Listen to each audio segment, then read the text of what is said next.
Bismillahirrahmanirrahim. Assalamualaikum warahmatullahi wabarakatuh. Di sesi ini saya akan menjelaskan mengenai konsep PBK dan SKKNI. Ya, pada bagian ini nanti kalau Anda masuk ya, di sini ada referensi yang bisa Anda lihat. Jadi pada referensi ini Anda tinggal klik di sini, maka akan dibawa ke Google Drive. Jadi sudah ada materi di situ mengenai konsep PBK, kemudian beberapa regulasi yang dasar yang penting Anda ketahui berkaitan dengan pelatihan berbasis kompetensi atau PBK dan standar kompetensi kerja nasional Indonesia atau SKKNI ya.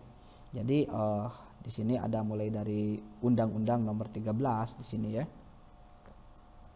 Kalau kita lihat misalnya ada Undang-Undang Nomor 13, ada PP 31 tahun 2006 mengenai Latkernas, kemudian PP 10 2018 tentang BNSP, kemudian ada Perpres Nomor 8 tahun 2012 tentang KKNI. Nah, kemudian ada Permenaker Nomor 8 tahun 2014 tentang penyelenggaraan pelatihan PBK ini ya, pedoman. Kemudian ada yang berkaitan secara erat itu Permenaker Nomor 2 tahun 2016 tentang sistem standarisasi kompetensi kerja nasional. Kemudian ada Permen Nomor 3 tahun 2016 tentang tata cara penetapan SKKNI. Nah, kemudian ada Permen Nomor 21 tentang penerapan KKNI. Nah, kita tentu akan menjelaskan di bagian awal dulu mengenai konsep PBK ya. Ini Anda bisa download nanti. Di konsep PBK ini ya, pelatihan berbasis kompetensi atau dalam istilah lain biasanya disebut dengan CBT, Competency Based Training ya. Kita lebih terkenal di Indonesia kita sebut dengan pelatihan berbasis kompetensi.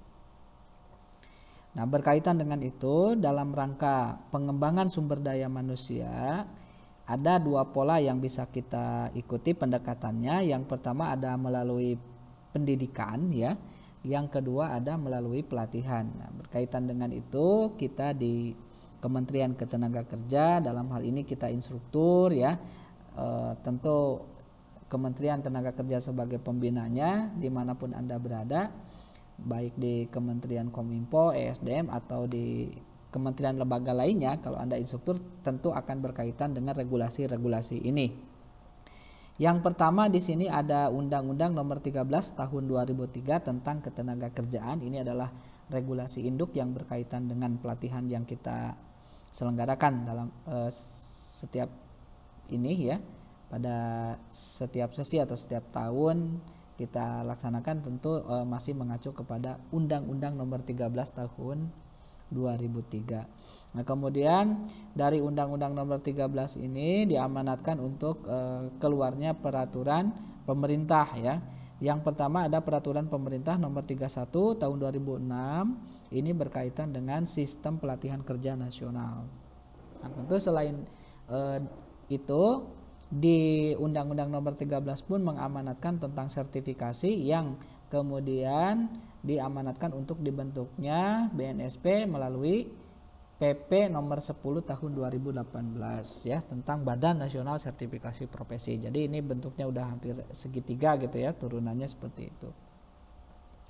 Nah, kemudian pada Perpres Nomor 8 tahun 2012 itu berkaitan dengan KKNI ya. Jadi ada pengemasan ya untuk nanti setiap sektor, baik dalam pengemasan program pelatihan ataupun pengemasan skema, itu mengacu kepada KKNI.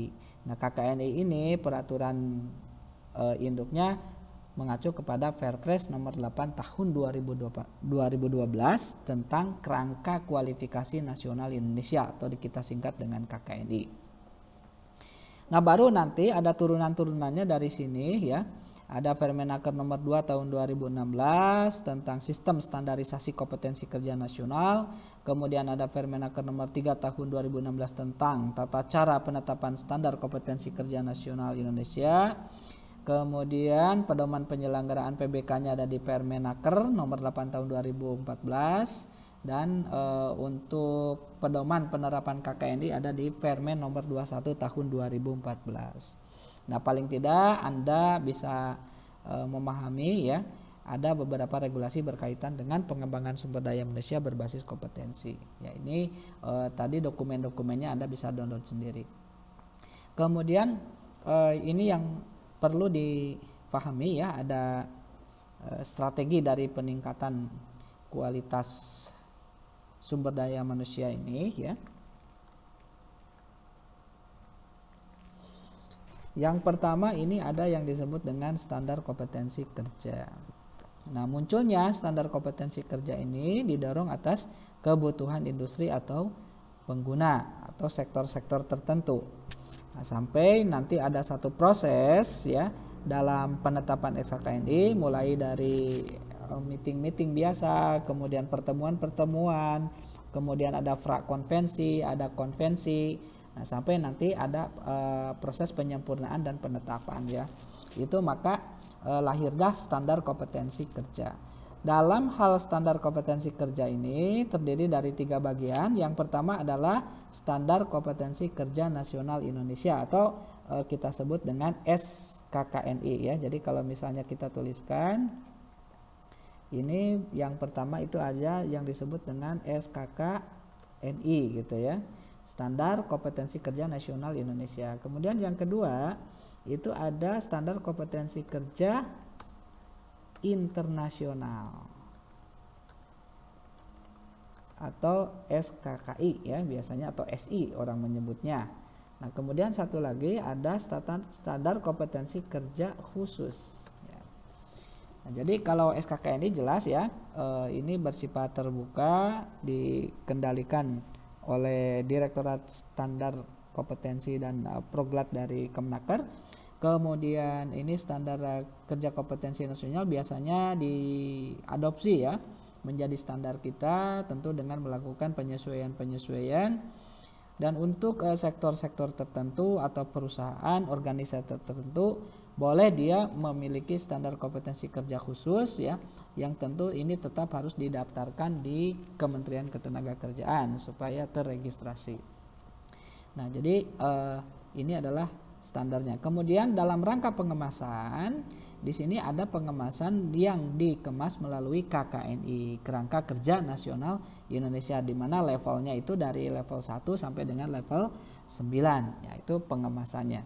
Nah, kemudian tentu selain pengemasan dengan KKNI juga bisa dilakukan pengemasan dengan istilahnya okupasi ya untuk standar kompetensi ini.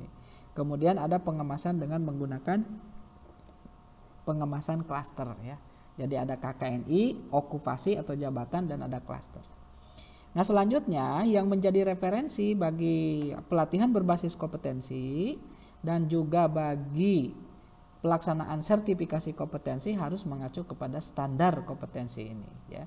Di mana PBK dilakukan oleh lembaga diklat, kemudian sertifikasi dilakukan oleh lembaga sertifikasi yang kemudian secara badan dikelola oleh Badan Nasional Sertifikasi Profesi atau BNSP. Nah, jadi inilah kerangka atau model dari strategi peningkatan kualitas SDM melalui pelatihan kerja begitu ya. Nah, baik. Selanjutnya menjadi penting itu pelatihan. Kenapa? Karena ternyata pada fase-fase tertentu itu rata-rata tenaga kerja ya itu lebih dari 60% berasal dari pendidikan SMP ke bawah dan usia di atas 18 tahun. Nah, sehingga dalam hal background yang seperti ini dibutuhkan peningkatan kompetensi. Tentu kalau misalnya dengan pendidikan jalur formal biasanya ada terkendala masalah ekonomi atau masalah umur ya. Nah, kemudian alternatif lain untuk melakukan pelatihan ini perlu dilakukan atau perlu tetap menjadi eksis karena adanya kebutuhan akan dorongan ini. Nah, sehingga hadir pelatihan kerja atau pelatihan vokasi ini dalam konteks upskilling, reskilling, pemagangan atau training ya. Jadi ada skilling, upskilling, reskilling atau training atau pemagangan juga dapat dilakukan. Kemudian pelatihan berbasis kompetensi ini memberikan gambaran bahwa pelatihan kerja yang menitik beratkan pada penguasaan kemampuan kerja yang menyangkut 3 aspek. Yang pertama adalah pengetahuan atau knowledge, kemudian yang kedua adalah keterampilan atau skill, dan yang ketiga adalah attitude atau sikap. Nah, tentu ini dilakukan ya, penguasaan ini sesuai dengan standar yang ditetapkan dan dipersyaratkan di tempat kerja gitu. Nah, itu yang dimaksud dengan pelatihan berbasis kompetensi ya. Nah, kemudian ini ada karikatur seperti ini gitu ya. Berarti selesai pelatihan saya sudah bisa bekerja ya. Ini tentu aja katanya jawabnya bisa kerja di perusahaan, atau ya kalau tidak memungkinkan untuk bekerja di perusahaan dengan kompetensi yang dimiliki melalui proses pelatihan tadi bisa dilakukan atau bisa melakukan kerja mandiri ya atau usaha mandiri. Nah, baik. Selanjutnya ada berkaitan dengan standar mutu pelatihan ya, karena tadi di sini kalau kita lihat di bagan ini kan ada lembaga diklat di sini ya, pelatihan berbasis kompetensi, maka lembaganya pun perlu memiliki standar ya. Kalau ini standar berkaitan dengan kemampuan atau berkaitan dengan orangnya, juga ada standar berkaitan dengan lembaganya. Nah, kalau kita lihat di sini ada 8 standar yang berkaitan dengan pelatihan kerja secara keseluruhan ya, termasuk lembaganya tadi ya. Yang pertama di antaranya adalah penggunaan SKKNI atau standar lain. Nah, standar lain itu misalnya standar kompetensi kerja internasional atau standar kompetensi kerja khusus tadi yang dimaksud. Nah, kemudian ada kurikulum yang terstruktur, ada bahan pelatihan, ada proses penilaian atau assessment, ada kualifikasi serta fasilitas dan perlengkapan, sistem dan tata kelola, termasuk yang ke-8 adalah standar mutu keuangan. Nah, ini yang menjadi fokus dari pelatihan berbasis kompetensi. Nah, saya kira ini penjelasan mengenai standar atau standar mutu pelatihan kerja dalam konteks konsep pelatihan berbasis kompetensi. Terima kasih. Assalamualaikum warahmatullahi wabarakatuh.